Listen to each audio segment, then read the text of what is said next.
Assalamualaikum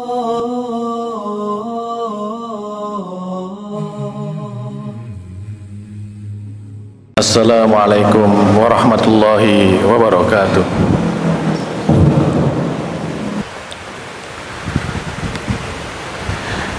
Innal hamdalillah nahmaduhu wa nasta'inuhu wa nastaghfiruh wa na'udzu billahi min shururi anfusina wa min sayyiati a'malina. May yahdihillahu fala mudhillalah wa may yudlil fala hadiyalah. Asyhadu an la ilaha illallah wahdahu la syarikalah wa asyhadu anna Muhammadan abduhu wa rasuluhu la nabiyya ba'dah. Qala Allah ta'ala fil Qur'anil Karim, a'udzu billahi minasyaitonir rajim. Ya ayyuhalladzina amanu taqullaha haqqa tuqatih wa la tamutunna illa wa antum muslimun. Fa inna khairal kalami kalamullah wa khairal hadi hadi Muhammadin sallallahu alaihi wasallam wa syarrul umuri muhdatsatuha wa kullu muhdatsatin fid dini bid'ah wa kullu bid'atin dhalalah wa kullu dhalalatin finnar. Amma ba'd. Jamaah salat Jumat yang semoga dirahmati oleh Allah Subhanahu wa taala.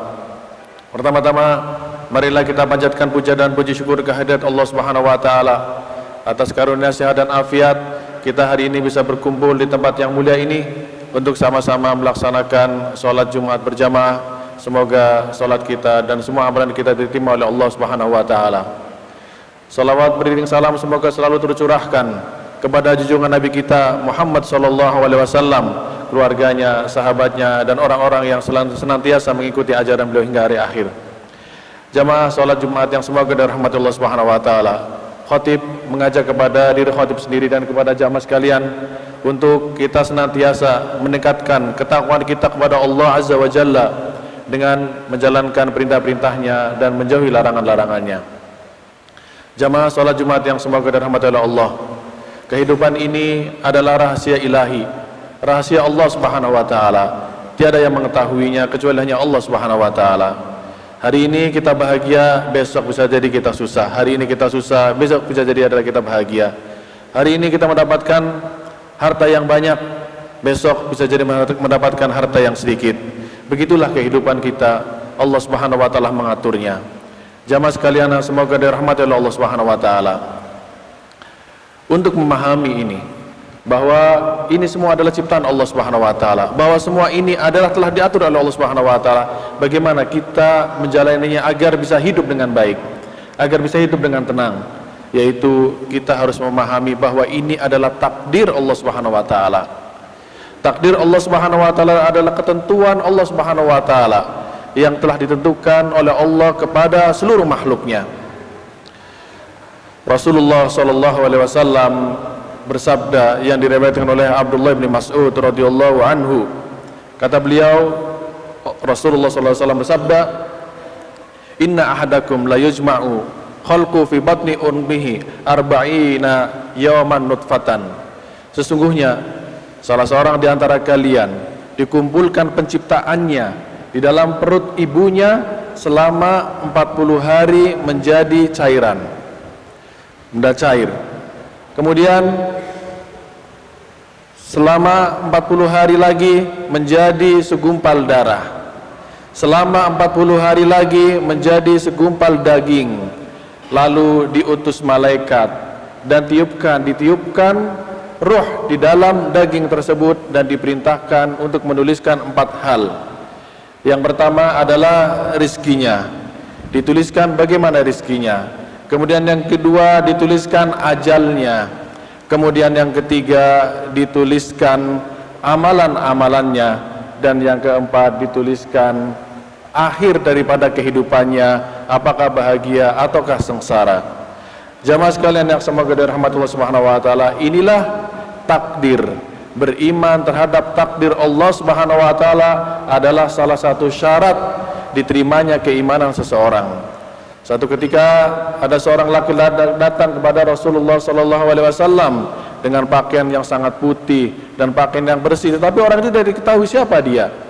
Kemudian bertanya kepada Rasulullah sallallahu tentang apa itu iman. Maka kata Rasulullah sallallahu al-iman an tu'mina billahi wa malaikatihi wa kutubihi wa rusuli wal yaumil akhir wa an tu'mina bil qadari khairihi wa syarrihi. Bahwa iman adalah engkau beriman kepada Allah, malaikatnya, kitab-kitabnya, Rasul-rasulnya, hari akhir, dan engkau beriman terhadap takdir Allah yang baik maupun yang buruk. Jadi tidak mungkin seorang dikatakan orang yang beriman kalau dia tidak beriman terhadap takdir Allah Subhanahu wa ta'ala. Kemudian suatu ketika ada seorang datang kepada Abdullah bin Umar.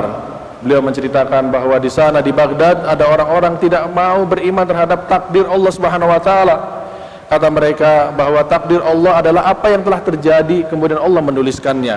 Maka kata Abdullah bin Umar, demi Allah mereka tidak beriman, dan katakan kepada mereka bahwa Abdullah bin Umar lepas dari mereka dan mereka lepas daripada Abdullah bin Umar. Kalau saja, kata Abdullah bin Umar, mereka berinfak dengan sebesar gunung emas, maka tidak akan diterima infak tersebut hingga mereka beriman terhadap takdir Allah Subhanahu wa taala.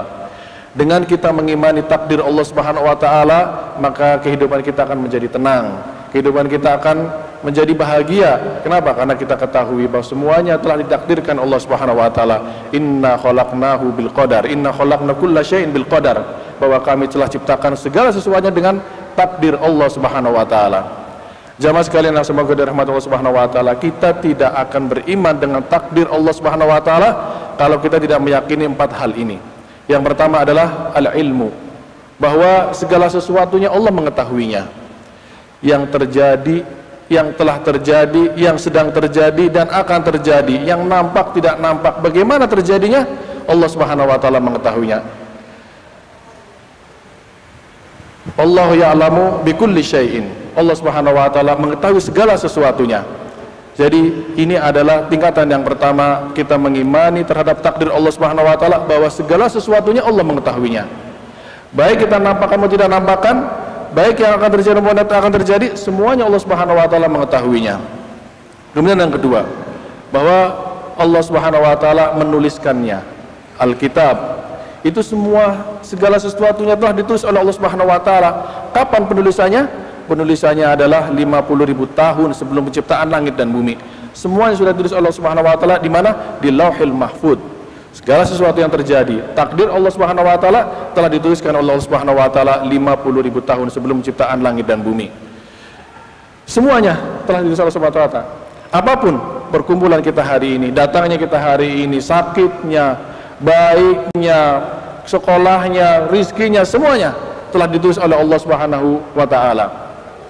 Kemudian yang ketiga adalah bahwa Allah Subhanahu wa taala menciptakan segala sesuatunya. Segala sesuatu yang di alam dunia ini adalah Allah penciptanya. Baik maupun buruk, sesuatu yang terjadi adalah atas penciptaan Allah Subhanahu wa taala. Iblis pun diciptakan oleh Allah Subhanahu wa taala.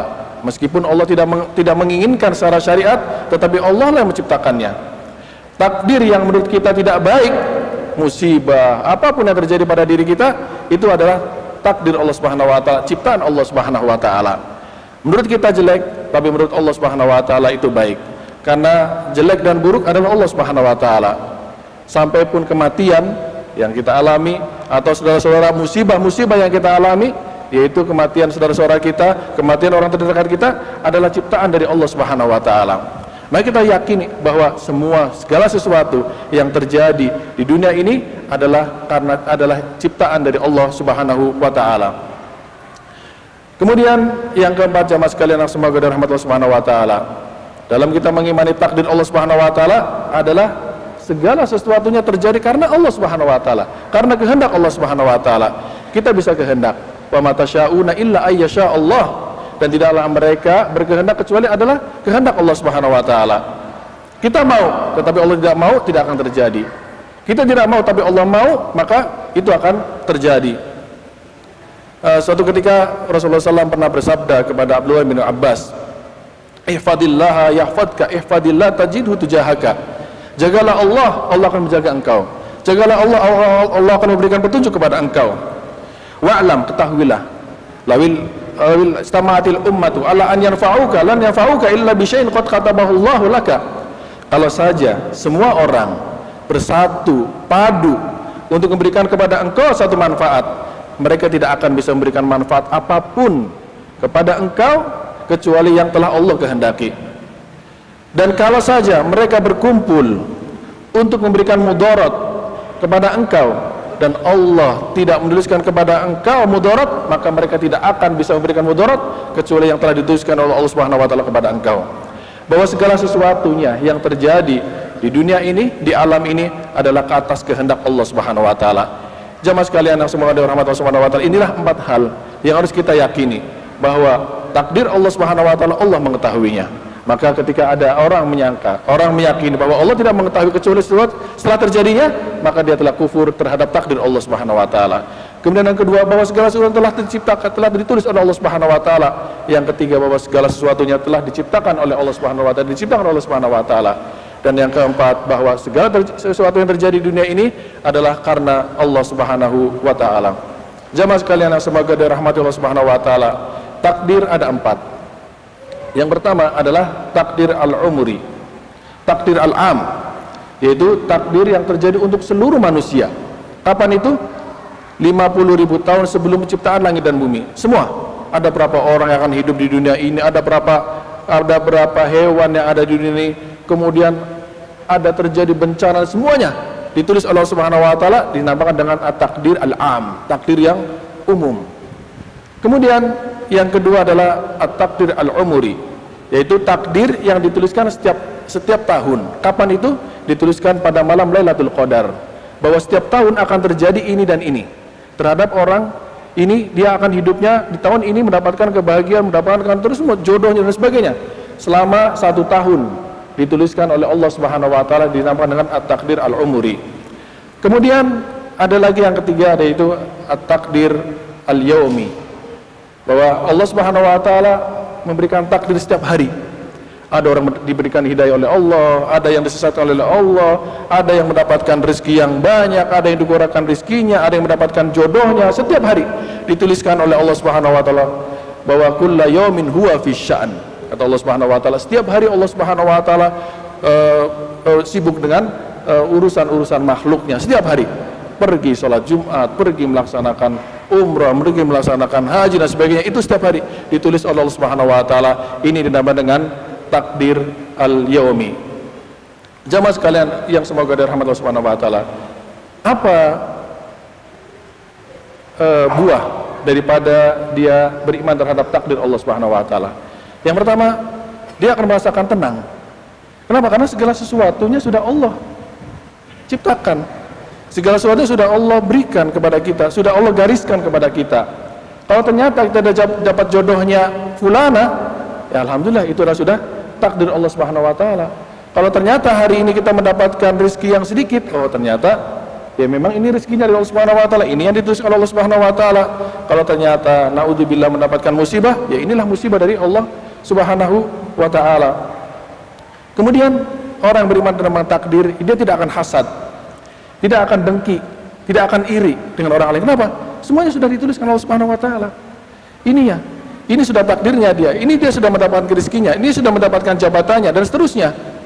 Kenapa? Nah, yakin betul bahwa semua adalah kebaikan untuk masing-masing. Apa yang dituliskan oleh Allah, itulah yang terbaik untuk dia.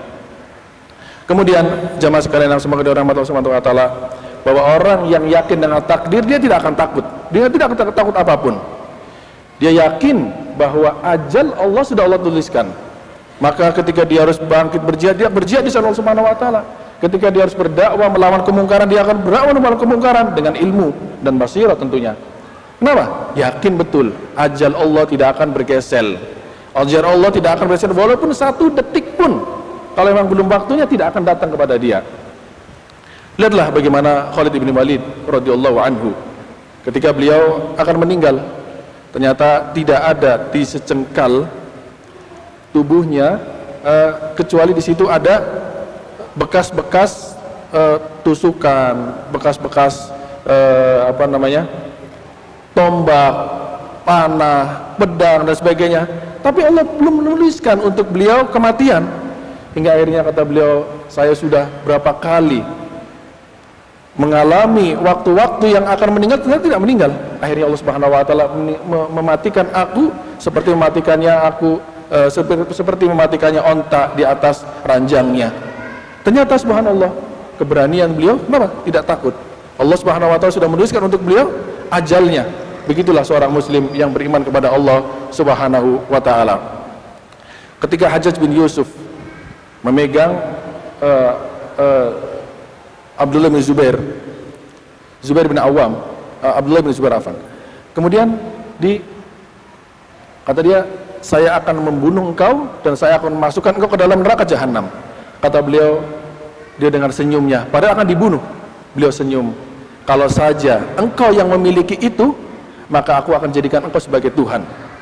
Artinya begitulah orang beriman, ketika dia sudah yakin betul dengan takdir Allah Subhanahu wa taala, tidak ada lagi kata takut. Kenapa? Karena yakin bahwa kematian tidak akan bergeser. Kalau sudah saatnya mati, ya dia akan mati. Kalau tidak saatnya mati, ya tidak akan mati. Satu ketika sahabat dalam peperangan dilemparkan ke pintu gerbang. Di situ banyak musuh. Beliau bisa membukanya dan beliau selamat. Kenapa? Karena Allah Subhanahu wa taala belum menuliskan untuk dia kematian. Ada satu cerita, ada tukang-tukang bangunan, dia membangun dan jatuh dari atas tower yang tinggi. Jatuh. Ternyata subhanallah, jatuhnya dia di atas tumpukan-tumpukan kertas-kertas semen. Sehingga orang-orang berkumpul dan melihat ternyata orang ini masih hidup. Kenapa? Ternyata Allah Subhanahu wa taala belum menuliskan untuk dia kematian.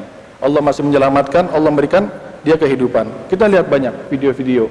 Kita lihat tayangan-tayangan di televisi, di YouTube dan sebagainya. Ternyata Allah Subhanahu wa taala belum menuliskan untuk dia kematian, dia tidak akan mati. Begitulah jamaah sekalian, semoga dirahmati Allah Subhanahu wa taala. Orang yang telah beriman kepada Allah Subhanahu wa taala, dia akan yakin betul, dia akan tenang hidupnya, dia tidak akan takut mati, dia tidak akan iri kepada orang lain. Aqulu qouli hadza wastaghfirullah wa li wa lakum wa lisa'il muslimin wastaghfiruhu innahu wal ghafurur rahim.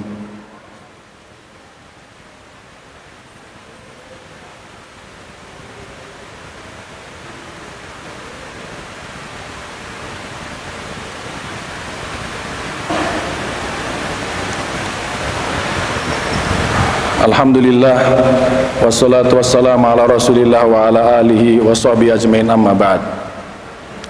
Jamaah sekalian yang semoga dirahmati Allah Subhanahu wa taala. Satu ketika ada seorang datang, peminta-minta datang kepada Ali bin Abi Thalib. Kemudian dia minta, kata Ali, tunggu sebentar. Kata Khalifah Ali radhiyallahu anhu, tunggu sebentar.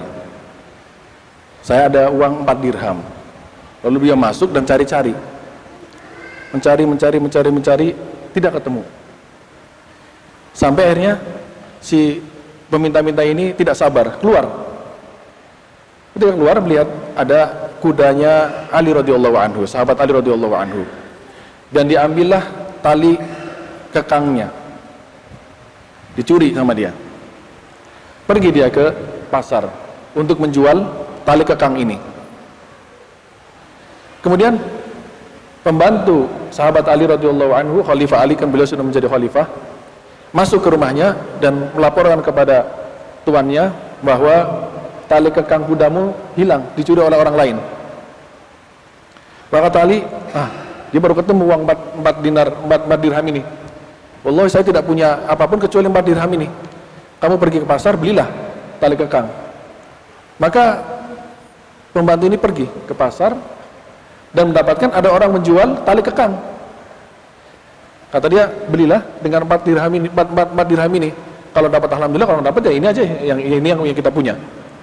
Tawar, jadilah harga itu dibayarkan 4 dirham. Pulanglah pembantu sahabat Ali ke rumahnya dan mengatakan, ini saya sudah dapatkan tali kekangnya. Kata Ali radhiyallahu anhu, ini punya kita. Kamu beli di mana? Saya beli di pasar. Orangnya kayak apa? Begini-begini. Oh, itu tadi orang yang datang ke sini meminta uang dari saya dan saya belum berikan dan dia pergi. Kemudian dia terburu-buru. Kata Ali radhiyallahu anhu, dia telah berburu-buru. Sesungguhnya uang 4 dirham ini sudah dituliskan oleh Allah untuk orang ini. Tapi karena dia terburu-buru, dia mengambilnya dengan haram. Dia mencuri tali kekang dan mendapatkan uang 4 dirham tersebut dengan cara mencuri. Kalau dia sabar, maka dia akan mendapatkan 4 dirham ini dengan halal. Begitulah jamaah sekalian, semoga dirahmati Allah Subhanahu wa taala. Orang yang beriman dengan takdir Allah Subhanahu wa taala, maka dia tidak akan mencuri. Orang beriman terhadap takdir Allah Subhanahu wa taala, dia tidak akan korupsi. Orang yang beriman dengan takdir Allah Subhanahu wa taala, dia tidak akan curang dalam dagangannya. Kalau saja dia mau bersabar, Allah sudah tuliskan untuk dia 4 miliar, pasti akan didapatkan. Dengan cara apapun Allah akan datangkan kepada dia 4 miliar tersebut. Kenapa? Semua sudah tulis Allah Subhanahu wa taala. Tapi kita tidak sabar. Maka kita tidak sabar, ngambillah ini harta saya dengan cara haram, dia ambil, masukkan ke dalam kantong, dia pulang beli, padahal tanpa dia mencuri pun uang itu akan datang kepada dia. Karena sesungguhnya rizki yang Allah tuliskan kepada kita akan datang kepada kita walaupun kita dimanapun. Kita suka tidak suka, rizki itu akan datang kepada kita. Sebagaimana ajal akan datang kepada kita, suka tidak suka, ajal itu akan datang kepada kita.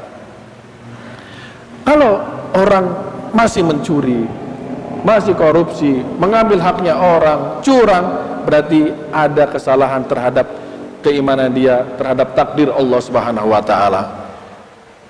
Rizki Allah akan datang walaupun kita di dalam rumah. Rizki Allah akan datang walaupun kita di atas tingkat yang paling tinggi, pasti akan datang kepada kita. Yakinlah itu. Maka bersabarlah. Yang dia Allah tuliskan pada dia bahwa dia akan dapat 1 triliun, tapi kemudian dia tidak sabar, dia melakukan korupsi. Karena dia tidak sabar, dia mengambil hak dari rakyatnya. Sesungguhnya kalaupun dia sabar, akan datang rezeki itu kepada dia. Ada satu cerita yang ini kita akhiri khutbah ini pada siang hari ini. Ada 2 orang bersaudara. Kata orang ini, ayo kita keluar, kita mencari rezeki Allah Subhanahu wa taala. Kata teman yang satu ini, kata saudaranya, nggak usah, rezeki Allah pasti akan datang kepada saya walaupun saya di rumah. Ya sudah, kamu di rumah saja. Ya sudah, saya akan pergi dan mencari rezeki. Pergilah dia mencari rezeki. Di tengah jalan ternyata ada ranting buah apel yang menjulur ke jalan dan jatuh. Buah apel itu jatuh dan dia ambil. Mau dia makan, dia ingat, oh iya kasihan saudara saya di rumah. Begitulah perasaan persaudaraan dia. Maka dia bawa pulang apel itu dan dilemparkan kepada saudaranya, nih apel makanan kamu. Diambil dia dan makan, inilah rezeki Allah datang kepada saya. Kedua orang ini betul. Yang satu dia berusaha mencari rezeki, yang satu dia di rumah karena yakin bahwa rezeki Allah akan datang. Tetapi yang satu mendapatkan rezeki dan mendapatkan pahala dari Allah, yang satu mendapatkan rezeki dan mendapatkan dosa dari Allah Subhanahu wa taala. Kenapa? Yang ini berusaha, yang ini tidak berusaha. Begitulah jamaah sekalian, semoga dirahmati Allah Subhanahu wa taala. Mudah-mudahan kita semua menjadi orang-orang yang bertakwa kepada Allah dan terus beriman terhadap takdir Allah Subhanahu wa taala. Innallaha wa malaikatahu yusholluna 'alan nabi ya ayyuhalladzina amanu shallu 'alaihi wa sallimu taslima. Allahumma ighfir lil muslimina wal muslimat al mu'minina wal mu'minat al ahya'i minhum wal amwat. Rabbana dhalamna anfusana fa illam taghfir lana wa tarhamna lanakunanna minal khasirin. Rabbana hab lana min azwajina wa dhurriyyatina qurrata a'yun waj'alna lil muttaqina imama. Rabbana atina fid dunya hasanah wa fil akhirati hasanah wa qina adzabannar wa aqimis shalah.